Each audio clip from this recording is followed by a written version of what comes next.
A prova de inglês nos concursos parece um bicho de 7 cabeças. Aquele monte de regras, um vocabulário que parece não ter fim. Pois bem, hoje a gente vai decifrar esse código de uma vez por todas. Vamos montar juntos uma estratégia, um passo a passo preciso para transformar essa matéria num verdadeiro trampolim para aprovação.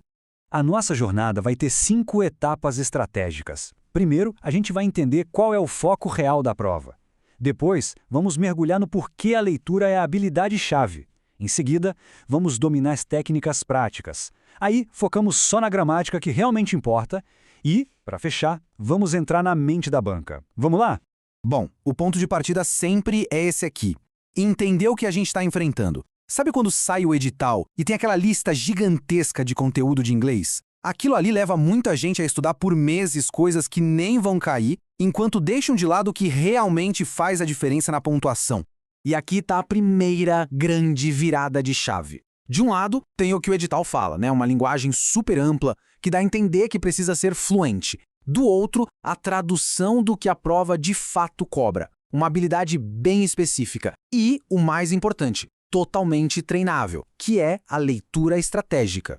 O nome desse segredo todo é inglês instrumental. A ideia é simples. Não se trata de aprender a falar inglês, mas sim de aprender a usar o inglês como se fosse uma ferramenta para um único objetivo: extrair a informação de um texto do jeito mais rápido e preciso possível. Tá, mas aí surge a pergunta: como é que é possível entender um texto sem saber o significado de todas as palavras? A resposta para isso está no jeito como o nosso cérebro funciona quando a gente lê. E é exatamente isso que a gente vai ver agora. Olha só que interessante. A língua inglesa vira tipo uma chave de fenda. O objetivo não é ficar admirando a ferramenta, é usar ela para construir alguma coisa, que no caso é a resposta certa da questão. É por isso que não precisa traduzir palavra por palavra. A mágica por trás disso tem nome. São os esquemas mentais. Basicamente, nosso cérebro nunca lê a partir do zero.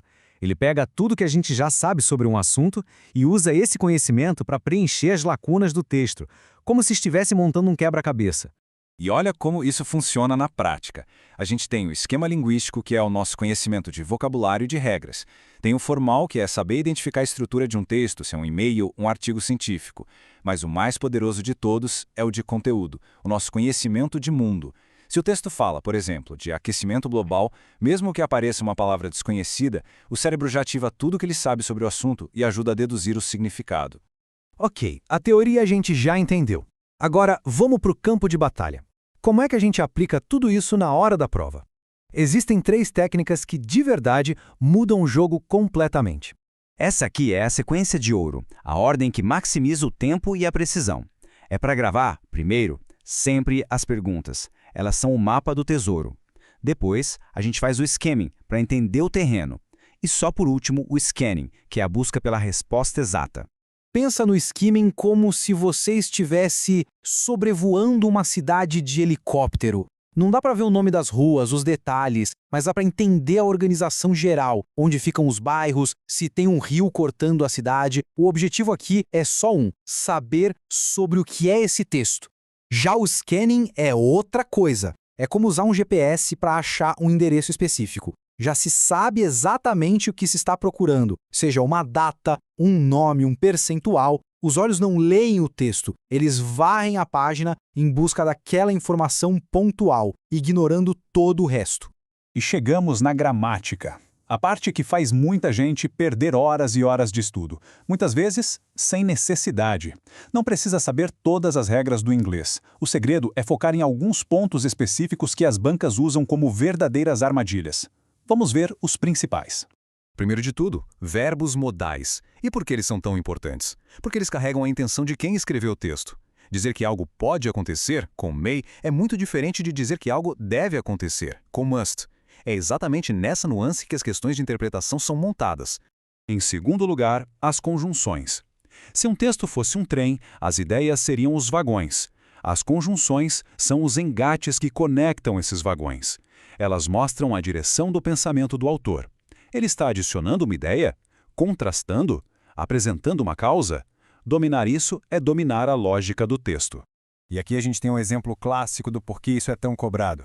A palavra since pode indicar tempo, como em desde o ano passado, ou pode indicar causa, como em já que ela estava doente. Como saber a diferença? só pelo contexto. É essa habilidade de análise que a banca quer testar. E agora, para a gente fechar com chave de ouro, vamos para a parte talvez mais importante. Vamos pensar como a banca. Quais são as famosas pegadinhas que eles preparam para derrubar quem está desatento? As bancas costumam usar sempre os mesmos truques. Elas trocam as palavras do texto por sinônimos nas alternativas, usam falsos cognatos, tipo actually, que parece atualmente, mas significa na verdade, e criam alternativas que até parecem corretas, mas que extrapolam o que o texto realmente disse.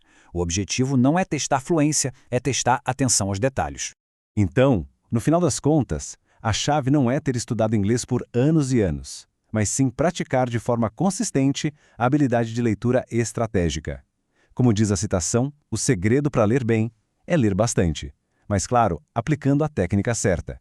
Bom, agora o código está decifrado. A prova de inglês deixa de ser um obstáculo e vira uma oportunidade de ganhar pontos preciosos. A questão que fica é, qual vai ser o primeiro passo, a primeira mudança na rotina de estudos a partir de hoje para colocar essa nova estratégia em prática?